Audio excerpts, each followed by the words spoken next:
Welcome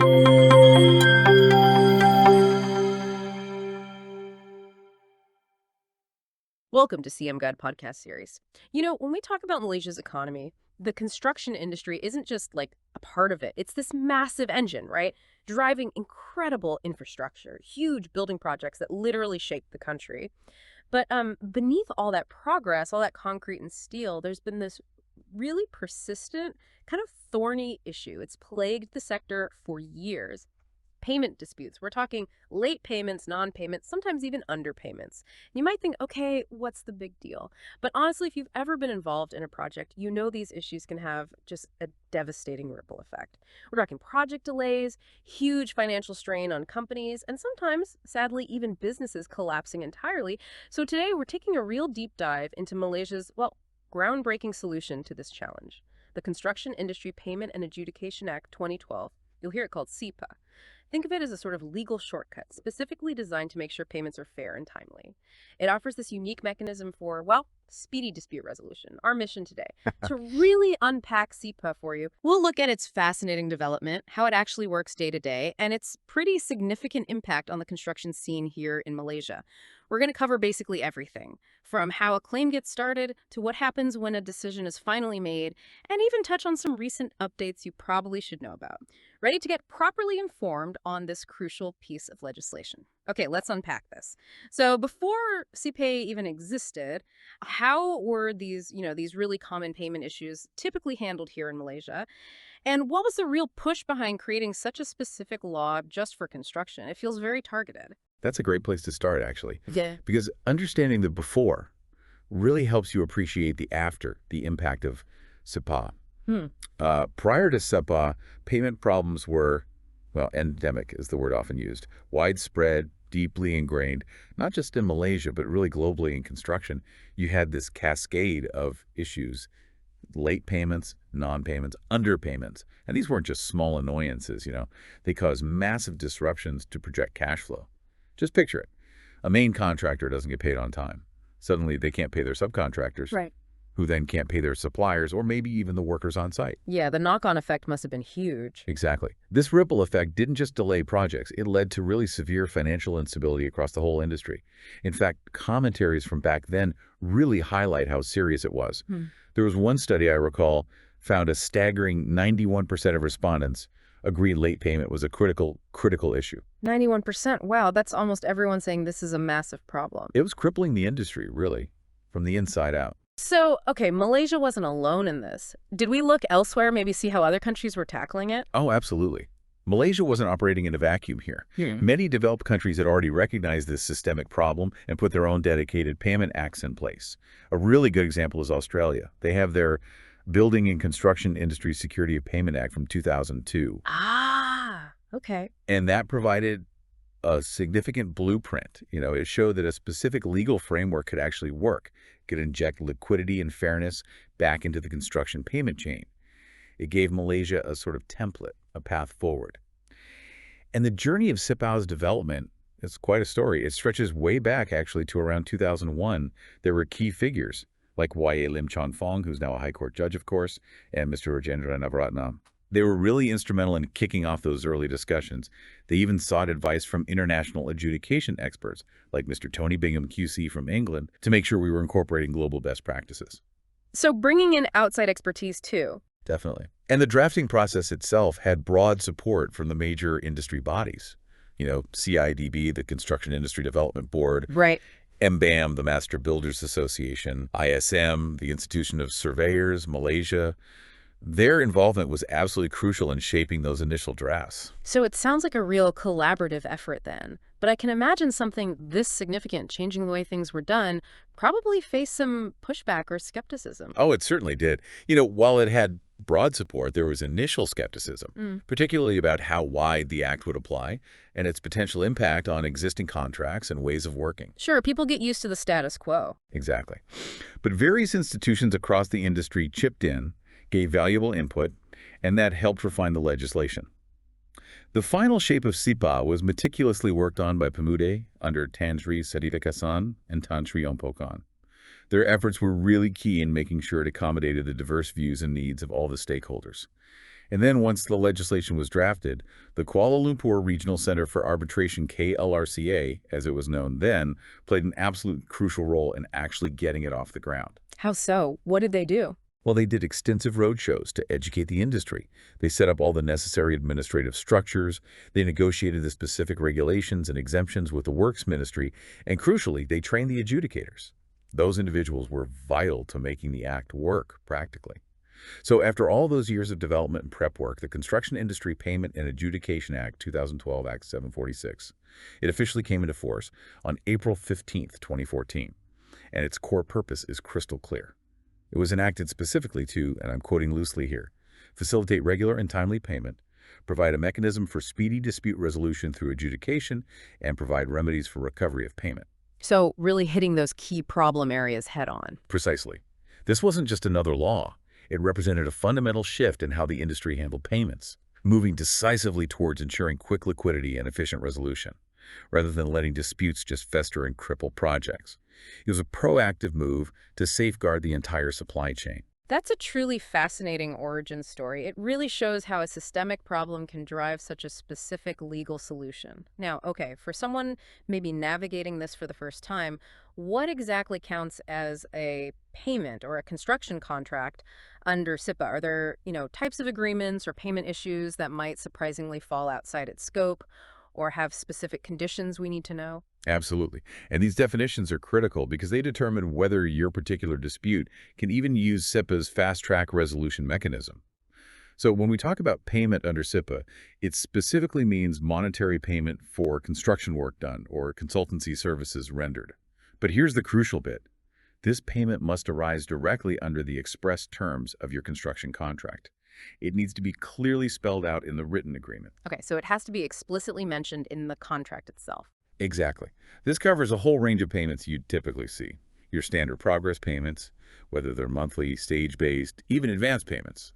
It also covers final payments, claims for varied work or changes, adjustments for value, things like prime cost sums, preliminaries, cost adjustments, provisional sums, contingent sums, even retention sums, the common thread. They must be expressly provided for in the contract. What CIPAA specifically doesn't cover are payments for work or services that fall outside those explicit terms, or claims that arise just from general common law principles, rather than being rooted specifically in the contract. Okay, that makes sense. It's tied directly to what the contract says. What about the construction work contract itself? How broad is that definition? CIPAA casts a pretty wide net there. Construction work covers a huge range of activities. Building new things, extensions, installations, repair, maintenance, renewal, removal, renovation, alteration, dismantling, demolition, you name it. Pretty much anything construction related then. Almost anything, yeah. It applies to all sorts of structures too. Buildings, roads, railways, drainage systems, even complex electrical, mechanical, or telecommunication works.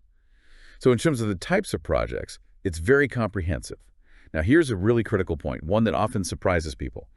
The requirement for a contract in writing. Ah, okay. This sounds important. It is. CIPAA strictly excludes construction contracts that are entirely oral, or even contracts that are partly oral and partly in writing. This is a non-negotiable starting point. So no handshake deals qualify? Essentially, no. Mm-hmm. Not for CIPAA purposes. However, there's an important nuance here. If parties agree to terms by simply referencing written documents, even if the main agreement isn't one single signed document that can still count as a contract in writing for CIPAA, a contract is generally deemed to be in writing if, 1, it's explicitly made in writing, signed or not, 2, it's formed through an exchange of written communications, like emails or letters, or 3, it's evidenced in writing, meaning a non-written agreement is later formally recorded by one party with the authority or agreement of everyone involved. Okay, so there's a bit of flexibility there, but the core is some form of written record. Exactly.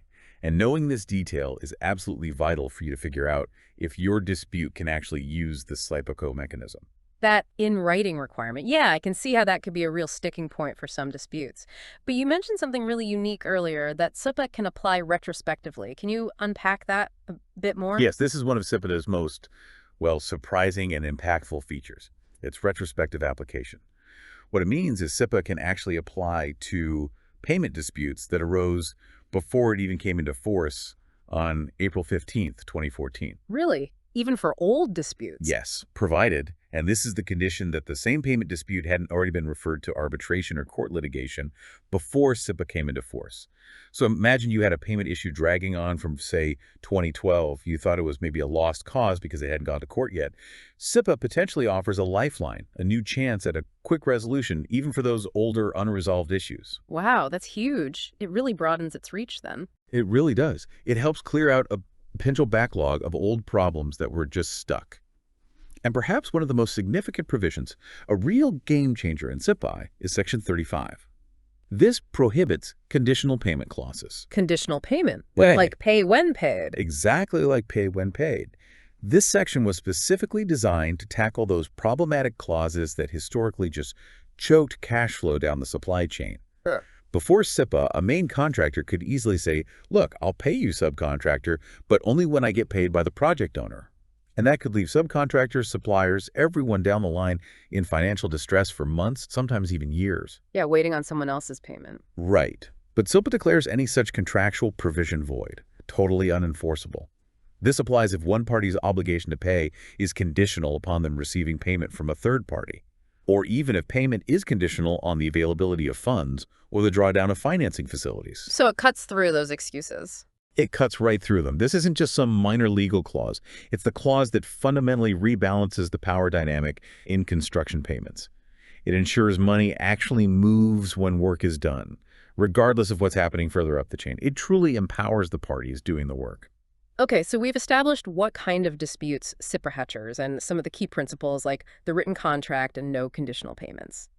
Now let's get into the how. If I'm an unpaid party, my dispute fits the bill, what's the very first practical step? What does the actual step-by-step process look like to kick off an adjudication and get my claim heard through this speedy mechanism? It sounds like there are some very precise requirements. You're absolutely right. Precision is absolutely key from the very beginning. The first, and arguably the most crucial step, is serving what's called the payment claim. This isn't just sending another invoice reminder. It's the formal document that officially kickstarts the entire adjudication process under CIPAA. As the unpaid party, you formally serve this payment claim on the non-paying party. And for this payment claim to be legally valid, it must be in writing and contain very specific details. No wiggle room here. Okay, what needs to be in it? You need to state the exact amount you're claiming and the date it was due. You also need to provide enough detail to identify your cause of action. Cause of action. What does that mean practically? It means you have to clearly state which part of your contract entitles you to that specific payment. You can't just say, they owe me money. It needs to be something like, under Clause 7.2 of our agreement dated X, payment for Phase 1 completion was due on Y date, and that work is complete. You also need to precisely describe the construction work or the consultancy services that the payment relates to. And finally, a very clear statement that you are making this claim specifically under this act, meaning under CIPAA. Right, explicitly invoking the act. Yes. This payment claim document is critical because it literally defines the scope of the adjudicator's jurisdiction later on. So it's vital to get it right and make it comprehensive.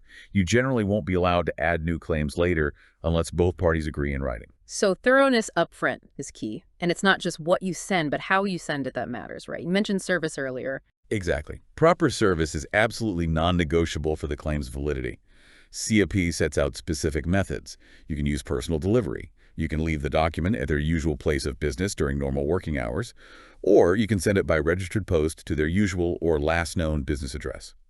Now, for more modern methods, parties can also mutually agree in writing on other ways, like using email or fax. So ideally agree on that in the contract. That's the best advice, yes. Iron out these details early in any construction contract to avoid arguments about service later on. And regardless of the method you use, always ensure you have irrefutable proof of service. Keep that courier slip, get that email read receipt. That piece of evidence can be crucial. Okay, so once that payment claim is properly served, the ball is now in the court of the non-paying party. They need to provide the payment response, and they have a strict deadline. They must serve their written payment response on the unpaid party within just 10 working days of receiving that payment claim. 10 working days, that's quick. What happens if they miss that deadline? That's a critical consequence under Section 6.4. If the non-paying party fails to serve a response within that time frame, your entire payment claim is automatically deemed to be disputed. Deemed disputed, does that mean I win automatically? Not quite automatically win, no. But it means they haven't admitted any part of your claim by responding, and importantly, it significantly impacts what defenses they can raise later in the adjudication. They essentially lose the chance to formally admit parts and dispute others at this stage. So strategically, for the non-paying party, it's really advisable to respond within those 10 days. And in that response, they should address every single point raised in the payment claim. Ignoring points can lead the adjudicator to rule against them on what might seem like undisputed claims. Crucially, they must include all their defenses, any cross-claims they have, or set-offs they want to rely on, right there in the payment response. If they don't raise them now, the adjudicator might refuse to consider them later on. So they need to put all their cards on the table immediately. Absolutely. Cases like the Banab-Torrey decision have really reinforced this, especially regarding counterclaims. Valid grounds for dispute could be things like uncompleted work done outside the contract scope, maybe the claim is premature or even fraudulent. Or they might argue that a valid cross-claim or set-off reduces or wipes out the amount being claimed. It's their main opportunity to define their position. Okay, so let's say the 10-day response period expires, or maybe a response is received. What's the next formal step to actually get the adjudication itself rolling? That's when the unpaid party, the claimant, can initiate the formal adjudication by serving the notice of adjudication. You can only exercise this right after that 10-day period for the payment response has expired. This notice must also be in writing. It needs to clearly state the nature and description of the specific dispute you want adjudicated, the precise remedy you're seeking, usually payment of a specific sum, and importantly, it must be accompanied by relevant supporting documents for your case. At this stage, the claimant also has the option to propose a candidate to act as the adjudicator. So you can suggest someone. You can suggest someone, yes. If this person is experienced, competent, and crucially, if both parties agree in writing, they can be mutually appointed. However, CPA doesn't allow for unilateral appointments here. It has to be by agreement. And after serving the notice of adjudication, there's one more absolutely mandatory step: registration with AIAC. AIAC, that's the Asian International Arbitration Center you mentioned, replaced KLRCA. That's right. AIAC is the designated adjudication authority under CIPAA now. Once the notice of adjudication is served, the claimant must register the matter with AIAC. You do this by submitting a notice to register, often using their standard Form 3A, to the AIAC director. This can be done anytime after issuing the notice of adjudication, but it has to be before the adjudicator is actually appointed. This notice needs to include key details: the claimed amount, the basis for it, the due date, copies of the payment claim, the payment response if one was served, and the notice of adjudication itself, each with proof of service, names and addresses of both parties, and specifics about the contract, like project title and contract number. Okay, so it's about making sure AISC has the complete picture and proof that all the initial steps were followed correctly. Exactly. It ensures AIAC has a full official record of the dispute right from the start. It's an essential administrative step to get the ball rolling formally. Right, so it's a very structured initial phase, lots of specific documents, strict timelines. Once we have a registered dispute with AIAC, the adjudicator becomes the absolute central figure, don't they? How is this person actually selected, and what are the sort of strict rules they have to follow to make sure everything's fair, especially given CIPAA's whole aim of being fast? You've hit on a critical point there. The adjudicator is truly the linchpin of this entire process. Their selection and how they conduct themselves are very carefully regulated to maintain both integrity and that crucial speed. So, regarding the appointment of the adjudicator, there are basically two main paths laid out in Section 21. The primary and, frankly, preferred method is mutual consent. The parties themselves have 10 working days, starting from when the notice of adjudication was served, to agree in writing on who their adjudicator will be. So the parties get the first shot at choosing someone they both trust. Exactly. It's their opportunity to exercise autonomy and pick someone they both have confidence in. It's really important, though, that this mutual appointment can only happen after a valid notice of adjudication has been properly served. That's the official trigger. Okay, but what happens if they just can't agree? 10 working days isn't very long if things are already contentious. That's often the case, you're right. If agreement isn't reached within those 10 working days, then either party, or even both of them jointly, can make a request to the president of the AIAC Court of Arbitration. Requesting AIAC to step in and appoint someone. Precisely. The AIAC president is then mandated by the Act to appoint an adjudicator within just 5 working days of receiving that request. And they have to notify all the parties and the chosen adjudicator promptly. It's worth noting here that AIAC's role in this appointment process is largely administrative. They don't generally delve into the merits of the claim or the validity of the notice of adjudication at this stage. Their job is to appoint someone qualified from their panel. Okay. And once AIAC appoints someone, is that person automatically locked in? Not quite. Even after appointment by AIAC, the adjudicator isn't automatically bound. They still need to formally agree to the terms of their appointment, and importantly, the fees with the parties involved. Now, to make sure the whole process is credible and effective, CIPAA sets very clear adjudicator competency criteria under Section 32 and Regulation 4. An adjudicator must have at least 7 years of working experience in the construction industry. They also must hold a certificate of adjudication issued by AIAC. Plus, they can't be an undischarged bankrupt or have any relevant criminal convictions in Malaysia. 7 years experience. That's quite specific, and that's non-negotiable. Absolutely non-negotiable. This competency standard is non-waivable. If it turns out the appointed adjudicator doesn't meet these criteria, the entire adjudication proceeding and any decision that comes out of it could potentially be rendered a nullity, completely invalid. Wow, okay, so checking credentials is vital. Very much so. Parties can browse AIAC's panel list online to find suitable candidates. And when you're selecting or agreeing on someone, it's really crucial to pick someone who can genuinely dedicate sufficient time to your dispute, given those tight statutory timelines we talked about. Beyond just the appointment, the duties and obligations of the adjudicator are paramount. Section 15 and 24 and Rule 8 of the AIAC rules lay this out. The core principles are clear. The adjudicator must ensure their decision isn't tainted by fraud or bribery. Critically, they must strictly apply the rules of natural justice. They must act independently and impartially. These are fundamental pillars. Natural justice, independence, impartiality. Sounds like judge-like qualities. In a way, yes. They're reinforced in AIAC's Code of Conduct as well. And crucially, they must not act in excess of their jurisdiction, meaning they have to stick strictly to the matters that were properly referred to them in that initial payment claim and response. They can't go off on tangents. So how do these rules of natural justice translate into practical actions? What does the adjudicator actually have to do to be fair? Great question. Practically, it means they must give each party a reasonable opportunity to present their case and, just as importantly, to respond to their opponent's case.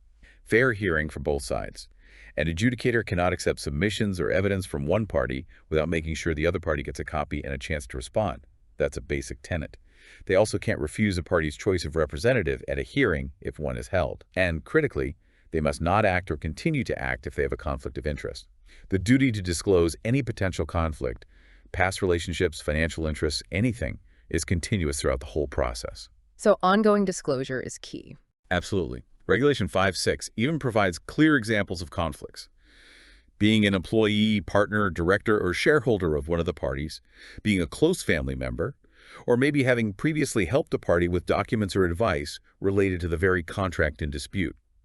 This ensures not just actual fairness, but the perception of fairness too. Lastly, let's touch on the powers of the adjudicator under Section 25. They have broad powers to manage the adjudication proceedings as they deem appropriate, always sticking to those principles of natural justice, of course. These powers are really designed to facilitate an efficient, quick process. They can set the procedures, set timelines for documents, they can order the discovery and production of documents, much like in court. Uniquely, they have the power to draw on their own knowledge and expertise. This reflects their role. They're often industry experts, not just passive judges listening to arguments. Ah, so they can use their own construction know-how. Yes, Section 25D allows that. With the parties' consent, they can also appoint independent experts to report on specific technical matters. They can call for meetings with the parties. They have the power to conduct hearings and limit hearing time. This is really important for keeping things moving and maintaining that summary nature of adjudication. They can carry out site inspections, maybe open up completed work for examination if necessary. They can inquisitorially take the initiative to find out facts and relevant law again, more active than a traditional judge. So quite proactive powers. Very proactive. They can issue any necessary directions to keep things on track. They can review and revise any certificate, decision, instruction, opinion, or valuation that's relevant to the dispute, even if issued previously under the contract. They can decide on matters even if no formal certificate has been issued yet. They're empowered to award financing costs and interest, as we discussed, and they can extend any time limit imposed on the parties under the Act if it's reasonably required. One interesting point.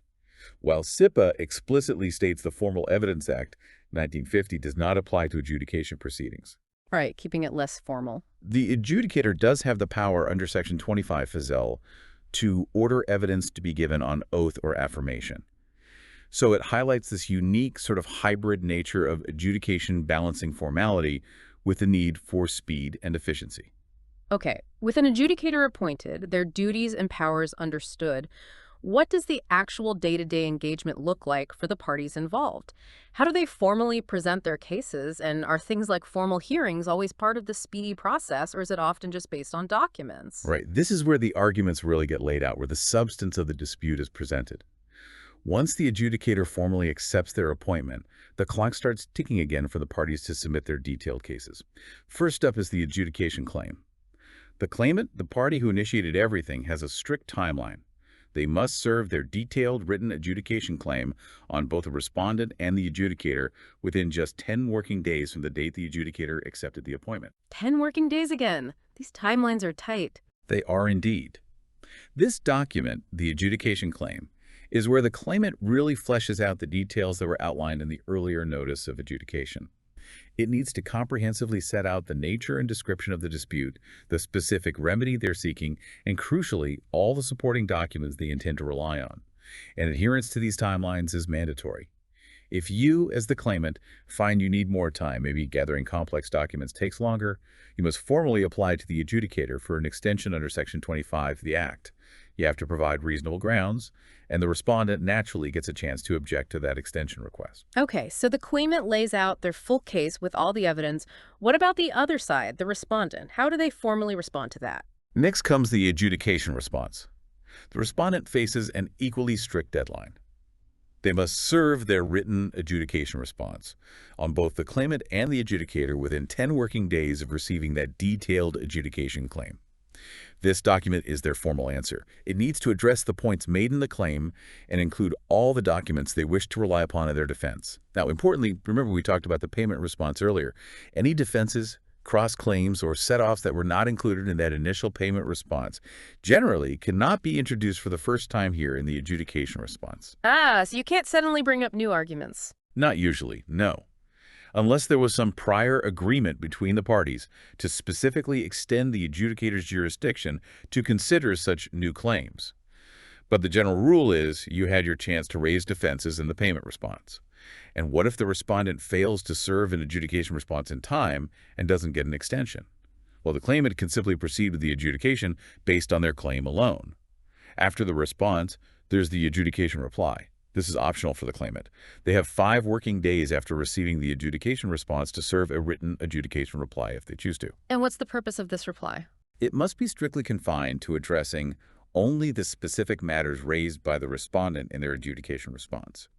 You can't introduce new issues here either. It's purely a rebuttal, along with any relevant supporting documents. A copy also goes to AIAC. Now, regarding the conduct of adjudication proceedings itself, how the adjudicator actually manages this exchange, they have significant discretion, as we said, but always guided by those principles of natural justice and fairness. And it's absolutely vital to remember that adjudication is designed fundamentally as a summary procedure. Summary procedure, meaning quick and to the point. Exactly. Yeah. It means that lengthy, drawn-out procedures, things involving extensive back-and-forth written submissions, multiple rounds of argument, long oral hearings with lots of witnesses, or prolonged site visits, these are generally discouraged. The aim is to maintain speed. So does that mean formal oral hearings don't usually happen? Or if they do, are they kept very brief? I imagine for a speedy process, you can't have long, drawn-out court-like sessions taking weeks. You're spot on. While an oral hearing isn't a strict requirement in every case, it might be called for by the adjudicator or requested by a party, particularly in cases that are factually or legally complex, or where witness testimony is genuinely crucial to understanding what happened. However, the adjudicator always has to balance the potential need for such hearings against those strict statutory timelines. Protracted hearings inevitably mean the adjudicator needs more time to digest everything and write the decision. Which requires getting an extension agreed by both parties, right? Precisely. Which can sometimes be difficult if relations are strained. So adjudication hearings, when they do happen, are not meant to be like full-blown court trials or arbitration hearings. Typically, written submissions are put in beforehand and are taken as read by the adjudicator. Hearings, if held, are usually confined to maybe clarifying specific points in the documents, allowing parties to explain complex technical issues briefly, or perhaps examining key witnesses on very specific points if absolutely necessary. In fact, the documents-only procedure, where the decision is based solely on the written submissions and evidence, is often encouraged to streamline the process and avoid potential delays associated with scheduling hearings. Makes sense. Keep it focused. Yeah. Adjudicators can also call for short meetings just to set procedural guidelines, discuss timelines, or clarify issues, and these meetings can often help avoid the need for a full oral hearing altogether. Now, what about addressing jurisdictional challenges? What if, during the process, one party suddenly argues, hey, this whole dispute falls outside CIPAA's scope? Maybe there isn't really a written contract after all. Section 27(3) is key here. The adjudicator actually has the discretion to proceed with and complete the adjudication despite such a jurisdictional challenge being raised midstream. They are not automatically obligated to halt everything and rule on their own jurisdiction first. So they can just carry on. They can choose to, yes. The idea is to prevent parties from using jurisdictional challenges simply as a delaying tactic. The challenge can be dealt with later by a court if necessary. Alternatively, the parties themselves can agree in writing to specifically extend the adjudicator's jurisdiction to decide on that jurisdiction question first, and if they do that, the adjudicator's decision on that specific point would then be binding on them. In some practical cases, though, if an adjudicator looks at a challenge and genuinely believes they clearly lack jurisdiction, maybe it becomes obvious there's no written contract, they might actually choose to resign at that point to save the parties further time and cost. And while CIPAA aims for speed, it doesn't completely shut the door on court intervention during the process. If a party alleges a serious issue like the adjudicator lacking independence or a fundamental breach of natural justice happening during the adjudication, they can still apply to the courts for judicial review. So the courts can step in mid-process. They can, but typically courts intervene in ongoing adjudications only in rare and exceptional cases. They recognize CIPAA's core purpose is speedy cash flow and are generally reluctant to derail the process unless there's a very clear and serious error. The Malaysian high courts have generally been very supportive of CIPAA's objectives. Another very important aspect to remember throughout the process is confidentiality. Section 20 and Rule 11 make this clear. Adjudication proceedings are inherently private and confidential. So, unlike court cases, it's not public. Exactly. Only the adjudicator and the parties directly involved are privy to the documents and discussions. If other people, perhaps specific experts who weren't initially involved, need to participate for some reason, the adjudicator must get prior written consent from all parties involved. Without that unanimous consent, those other individuals simply cannot be involved or have access to the information. And this confidentiality extends to each individual dispute. Even if the same two companies have multiple separate payment disputes going through adjudication, perhaps even with different adjudicators, the information from one adjudication cannot be shared with the other. Each dispute maintains its own peripheral boundaries, keeping them distinct and private. Lastly, there's the possibility of consolidation of adjudication proceedings under Section 14. CIPAA allows two or more separate adjudication proceedings to be combined into one single proceeding if, and these are the conditions that concern the same subject matter, and crucially, all parties involved consent in writing. So everyone has to agree to merge them. Yes, unanimous written consent is required. And critically, consolidation can only happen if one single adjudicator has been appointed for all the proceedings being consolidated. If different adjudicators are already involved in the separate cases, consolidation would first require the parties to agree to withdraw one or more adjudicators and then formally recommence the combined disputes before a single agreed-upon adjudicator. So it helps streamline related disputes, but it absolutely requires full agreement from everyone. Right.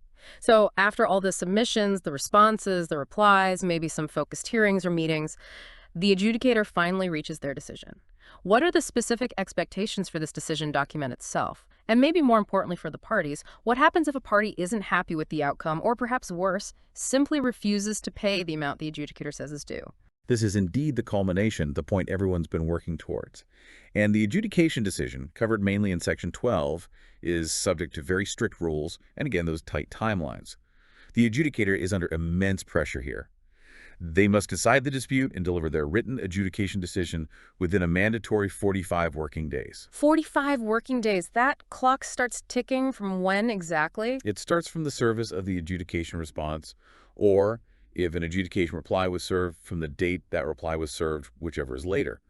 Or if no adjudication response was received at all, it starts 45 working days from the expiry of the period when that response should have been served. Okay, 45 working days. That must feel like lightning speed compared to how long these things used to take. That must be a huge psychological shift for companies waiting for payment. Oh, absolutely. It's arguably the single biggest benefit of CIPAA. We hear stories of contractors who are teetering on the brink of collapse due to payments being held up for months or years, and suddenly they have a binding decision, potentially leading to payment within weeks. It's a game changer for cash flow, and that 45-day limit is absolutely mandatory. An adjudicator cannot just unilaterally decide they need more time. Any extension beyond the 45 working days requires the specific written agreement of both parties. Both parties have to agree. Both parties. If the adjudicator fails to deliver the decision within that stipulated time or within any mutually agreed extended time, their decision can actually be rendered a nullity, completely void and unenforceable. Wow, so the pressure is really on the adjudicator too. It is. Adjudicators often find themselves requesting extensions, maybe if the submissions were particularly complex or unclear, or if oral hearings were conducted, as these things naturally take more time to process and write up. But they need that agreement. Now, regarding the form and content of the decision itself, Section 12.5 states it must be in writing, and generally, it must include reasons for the decision. Reasons, like a full court judgment. Not necessarily as elaborate as a court judgment, no. Simple, clear, coherent reasoning is usually sufficient, reflecting that summary nature of the process we talked about. Enough for the parties to understand how the adjudicator reached the conclusion. The decision must clearly state the adjudicated amount, that's the precise sum determined to be payable by the non-paying party, taking into account any valid set-offs or cross-claims that were considered. And it must also specify the time and manner in which this adjudicated amount is to be paid. For example, payment of RMX to be made within 30 calendar days from the date of this decision. Interestingly, CIPAA itself is silent on whether decisions can be made in foreign currency. However, Malaysian courts can give judgments in foreign currency, so that provides a potential reference point for adjudicators if the contract involves other currencies. Can the adjudicator fix mistakes in their decision afterwards?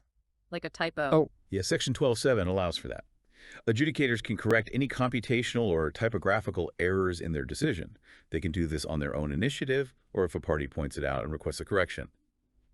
However, this power is strictly limited to minor clerical type errors. It absolutely cannot be used to revisit, revise, or clarify the substantive parts of the decision or the reasoning. Now let's talk about costs of adjudication proceedings covered in Section 18. Who pays for all this? CIPAA has a very clear default rule here. Costs follow the event. Meaning the loser pays. Generally, yes. The losing party pays the successful party's costs related to the adjudication. The adjudicator shall, meaning they are required to fix the specific quantum, the actual amount, of these costs payable. This isn't discretionary for the adjudicator in terms of who pays. They're obligated to issue cost orders based on the outcome and determine the amount. They don't usually have discretion to, say, make each party bear their own costs if there's a clear winner and loser. And importantly, this statutory rule loser pays overrides any prior agreements the parties might have made in their contract about who pays adjudication costs or the adjudicator's fees. CIPAA's rule takes precedence here, ensuring a degree of fairness imposed by the statute. Okay. And how does the adjudicator decide how much the costs should be? Regulation 7 provides some guidance. The adjudicator considers various factors: the complexity of the claim, the difficulty or novelty of the legal or factual issues involved, the amount of effort that went into preparing documents and submissions, and the overall value of the claim itself. It's about reasonableness. What about awarding interest? Can the winning party get interest on the amount they were owed? Yes, absolutely.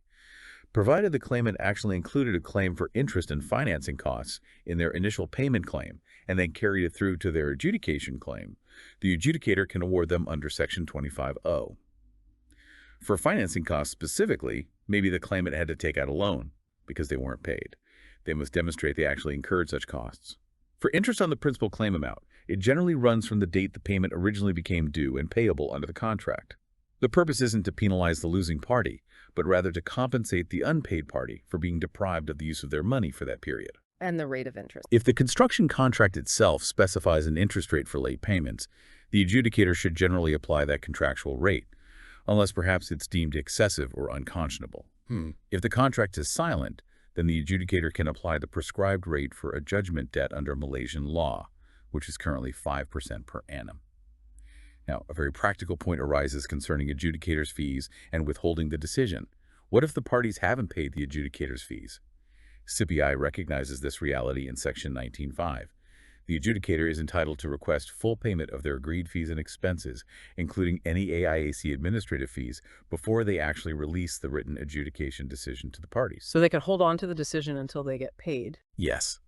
Even if the fees haven't been fully paid or deposited as agreed, the adjudicator still has that overriding duty under Section 12 to actually make the decision within the prescribed 45-day timeline or any agreed extension.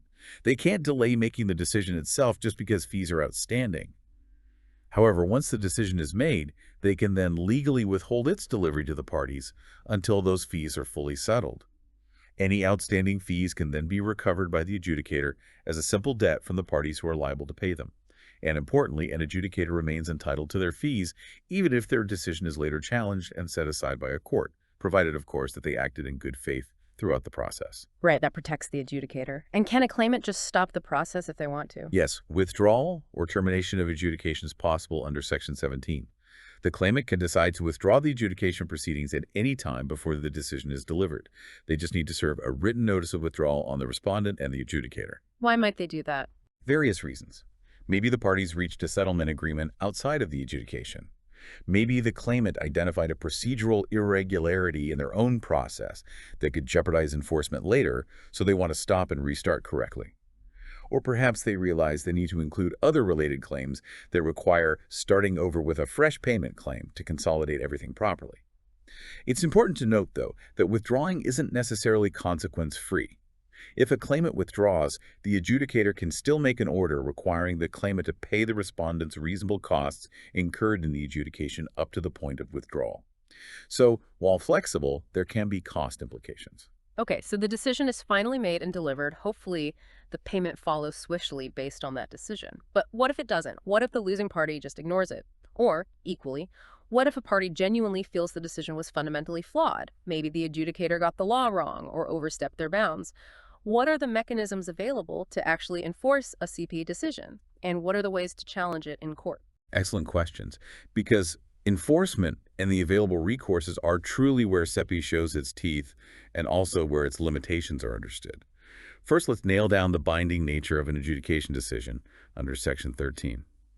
A CIPAA adjudication decision is described as being temporarily binding on the parties. Temporarily binding, what does that mean exactly? Not final. Correct. It's not a final and conclusive determination of the parties' rights in the way a final court judgment or a final arbitration award is. It's intended as a quick mechanism to get cash flowing based on a determination of rights at that point in time. However, despite being temporary, it has immediate legal effect. Section 28 states it is enforceable as if it were a judgment or order of the High Court. So it carries the weight of a court order for enforcement purposes. Precisely. If the adjudicated amount isn't paid as required by the decision, the winning party, the claimant usually, can take that decision straight to the High Court and apply for enforcement. The court can then issue orders compelling payment, just like it would for its own judgment.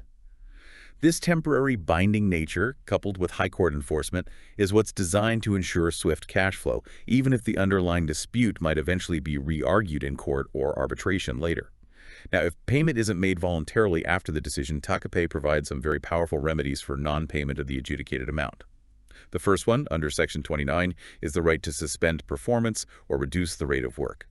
This is a significant tool for the winning party. They can just stop working. Yes, if the adjudicated amount is not paid, either wholly or partly, after they've received a decision, they can legally suspend their work on the project or significantly reduce their rate of progress. But there's a process. They must first give the non-paying party a written notice, stating their intention to suspend or reduce work because of the non-payment. The non-paying party then has 14 calendar days from receiving that notice to make the payment. Only after those 14 days expire without payment can the winning party legitimately suspend or reduce their work. And if they do suspend, are they breaching the contract?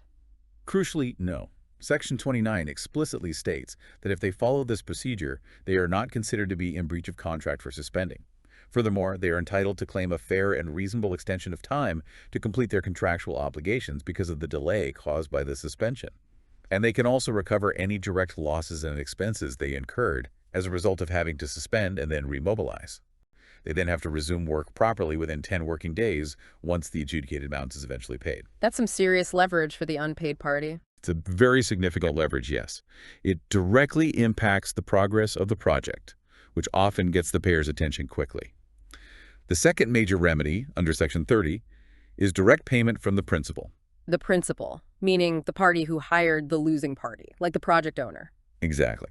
If the losing party, say the main contractor, fails to pay the adjudicated amount to the winning party, say a subcontractor, the winning subcontractor can make a written request directly to the principal, the project owner in this example, asking the principal to pay the adjudicated amount directly to them, the subcontractor. Bypassing the main contractor entirely. Potentially, yes. This is only applicable, however, if there is actually money due or payable by that principal to the losing party, the main contractor, at the time the principal receives that request from the winning party, the subcontractor. The principal can't be forced to pay money they don't actually owe to the losing party. If the principal does pay the winning party directly based on this request, the principal then has the legal right to recover those amounts from the losing party, either by treating it as a debt owed by the losing party or by setting it off against any other payments the principal owes to the losing party under their contract. Wow, that mechanism seems vital for subcontractors further down the chain. It's incredibly important for protecting the cash flow down the supply chain, ensuring payment can sometimes bypass a defaulting party in the middle and get to where it's needed. Of course, as you asked, a party might genuinely disagree with the adjudicator's decision. So what are the recourses against the adjudication decision, the ways to challenge the outcome in court?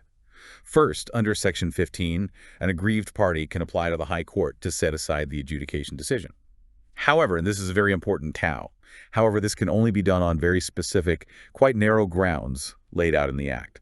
You can't just appeal because you disagree with the adjudicator's conclusion on the facts or the amount. So what are those grounds? The grounds are: 1. The decision was improperly obtained through fraud or bribery. 2. There has been a fundamental denial of natural justice during the proceedings, for example. A party wasn't given a fair opportunity to present their case or respond to the other side. 3. The adjudicator failed to act independently or impartially. Or 4. The adjudicator acted in excess of their jurisdiction, meaning they decided on matters that weren't actually referred to them in the notice of adjudication, or they went beyond the scope of what CIPAA covers, like deciding on a purely oral contract. Those sound like quite high bars to meet. More about the process being fair than just disagreeing with the result. Exactly. It's primarily focused on the integrity and fairness of the adjudication process itself, not relitigating the merits of the payment dispute at this stage. Second, under Section 16, a party can apply to the High Court for a stay of the adjudication decision. A stay is essentially a request for a temporary halt, pausing the enforcement of the decision while other things are happening. This is typically applied for if 1. An application to set aside the decision under Section 15 has already been filed to the court, or 2. The underlying subject matter of the adjudication is also pending a final determination through separate formal arbitration or court litigation proceedings. So pausing enforcement while the bigger fight happens elsewhere. That's the idea. The High Court has the discretion whether or not to grant the stay.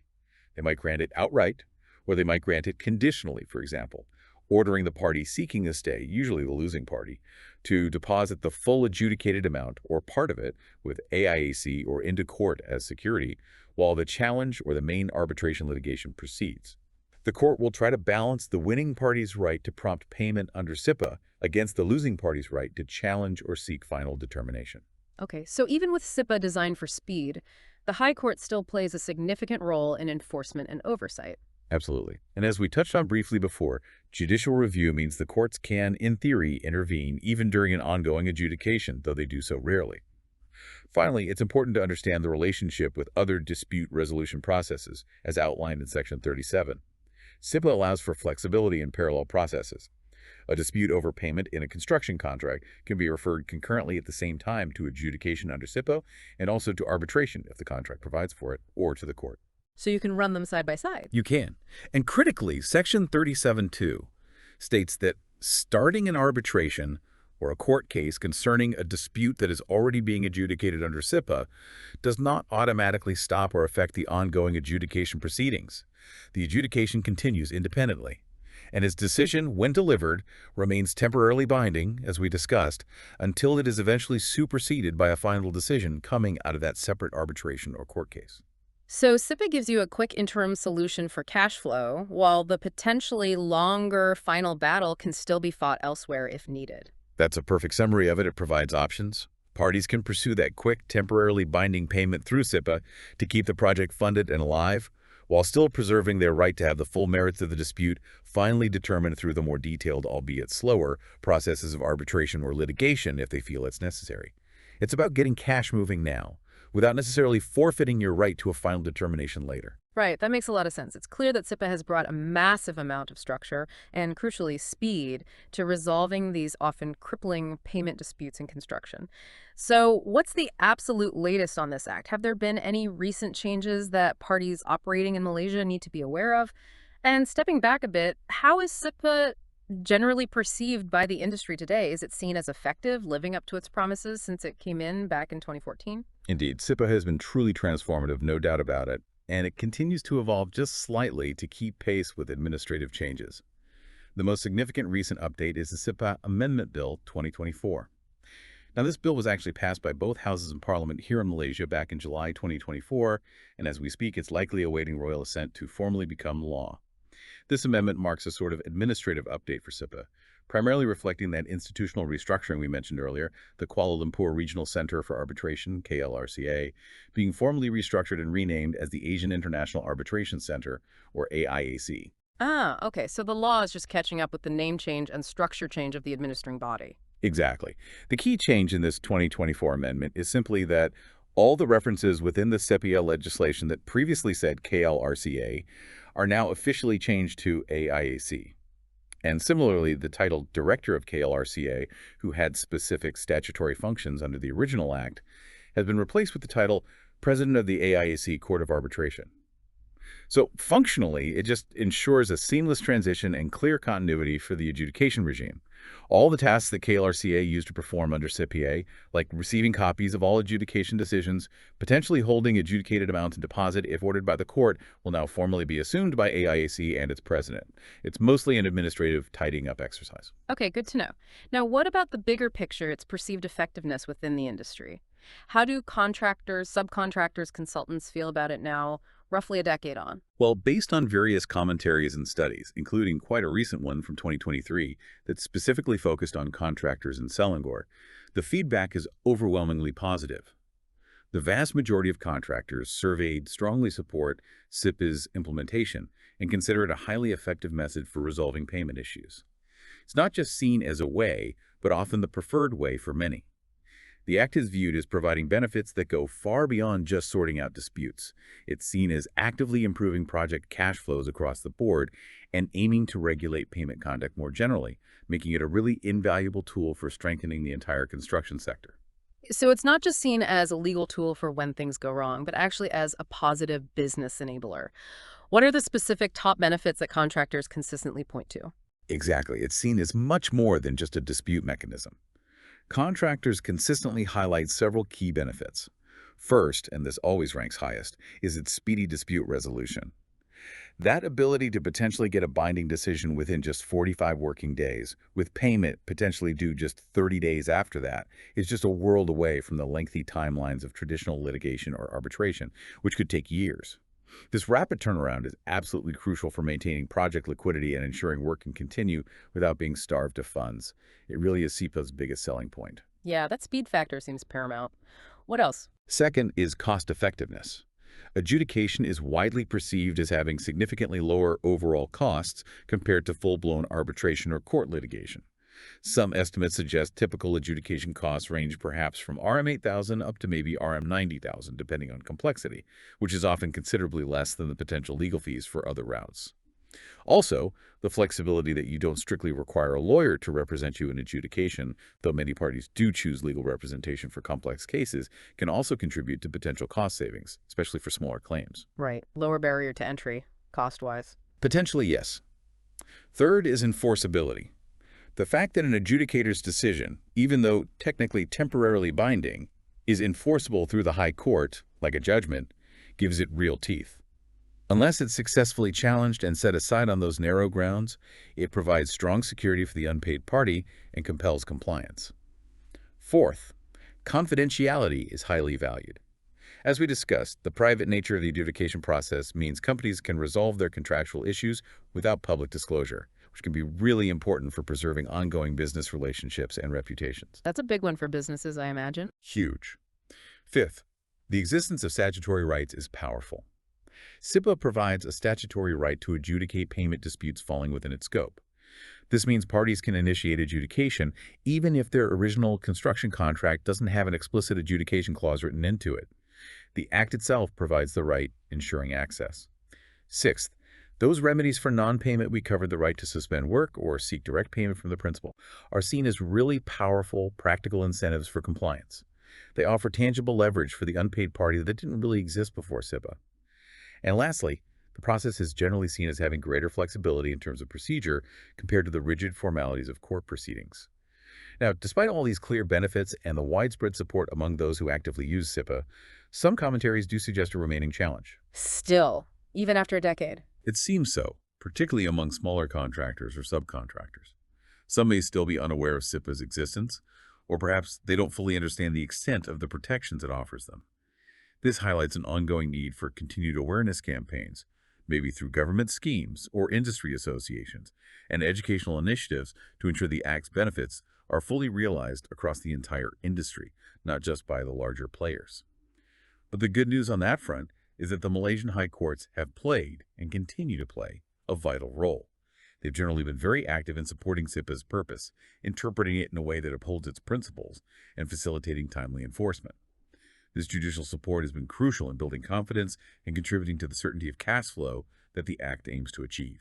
What a truly comprehensive deep dive into CIPAA. It's really fascinating, isn't it, to see how one piece of legislation can so fundamentally reshape the dynamics of an entire industry like construction. It seems to have shifted the balance of power in many ways to better protect those who actually deliver the work on the ground. Understanding CIPAA, as we've heard, isn't just about ticking a legal compliance box, it's fundamentally about safeguarding cash flow, ensuring projects can continue without disruption, and ultimately fostering a fairer, more stable environment for absolutely everyone involved in construction. We've seen how this act, born out of a real need to fix those persistent, damaging payment problems, has evolved into this really robust mechanism. It's backed by streamlined procedures, strict timelines, and crucially strong judicial support. It really stands out as a powerful, practical tool for anyone operating within Malaysia's very dynamic construction landscape. Absolutely. And if we connect this back to the bigger picture, CIPAA really represents a strong commitment by Malaysia towards modern, efficient dispute resolution methods that explicitly prioritize economic stability within a key sector. Its ongoing success and its continuous evolution, like we saw with the recent AIAC amendments, just underscore how important it is to keep adapting our legal frameworks to meet real-world commercial needs and challenges. And perhaps this leaves a thought for you, our listeners. How might a deeper understanding of statutory adjudication like CIPAA in Malaysia change your own approach when you're negotiating or managing contractual relationships? Not just in construction, perhaps, but potentially in any industry where payment certainty and cash flow are absolutely key. It really boils down to being proactive, staying well-informed, and being prepared to leverage the mechanisms that are available, like CIPAA, to actively protect your interests and ensure you get paid fairly and on time. Before you go, please don't forget to share, like, or subscribe. Also, have a look at other episodes and visit CM Guide website for better insights on this topic.